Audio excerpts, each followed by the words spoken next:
All right. I just saw Spider-Man: Far From Home, and it's finally managed to convince me of something. I know that I've always said that Andrew Garfield was my personal favorite Spider-Man, even if I didn't necessarily think he was the objective best. But now I've managed to join everyone else in 2016 with the opinion that Tom Holland is god tier Spidey. And that's even with my soft spot for the Ultimate Universes Peter that Garfield's portrayal reminded me of.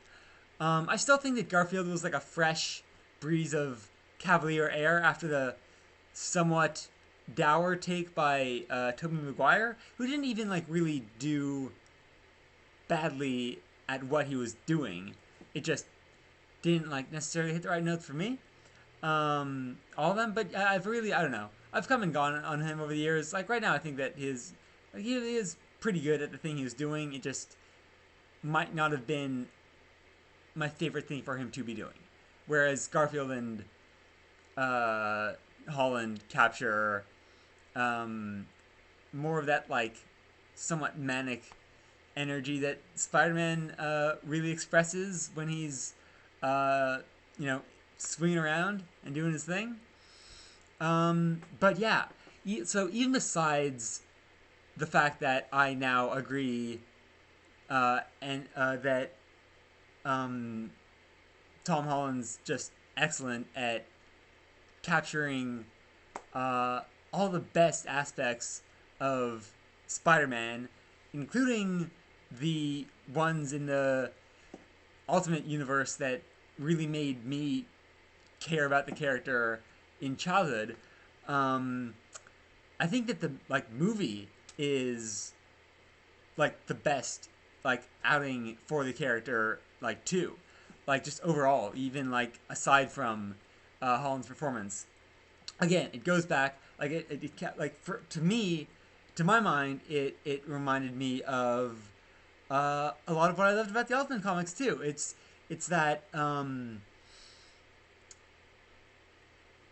like great interweaving of high school jinx and like ranging adventure, you know?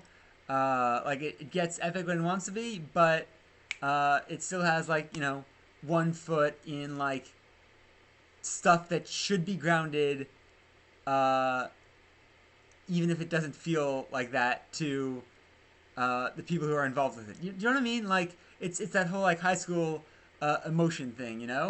Like when you're like feeling your emotions that earnestly, it feels like the most epic thing in the world anyway. But then you're also dealing with things that are objectively epic. You're dealing with, a guy who wants like take over the world or whatever. You're dealing with like killer robots and whatever.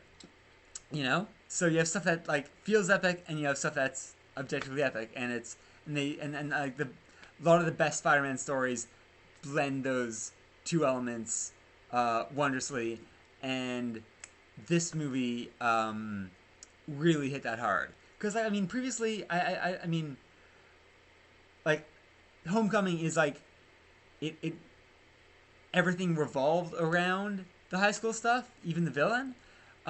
In Far From Home, like you do feel as though there are like multiple plot threads that like uh, converge at times, and that's what I personally liked about it. And just the movie is wonderful. I wasn't. I was somewhat ambivalent about the direction the credit scene implied, but I loved the inclusion of the character who steered it in that direction. That was a welcome surprise of the grandest order, and it like that it was like that one of those like niggling bits about the MCU's acquisition of the Spider-Man franchise, or just the constantly, not even the Marvel's acquisition of it, just the constant changing of hands, And I wondered, well, I mean, whatever. I'm not going to spoil anything, but I do appreciate how the MCU can take the best bits of all of history and uh, stand a good chance of bringing them in. Um, Also, the fact that Mysterio is presented as a combination of my two favorite Avengers didn't hurt either. So yeah, dude, Far From Home, uh, best Spider-Man movie with the best Spider-Man. I'm comfortable in saying that with everyone else who agrees now.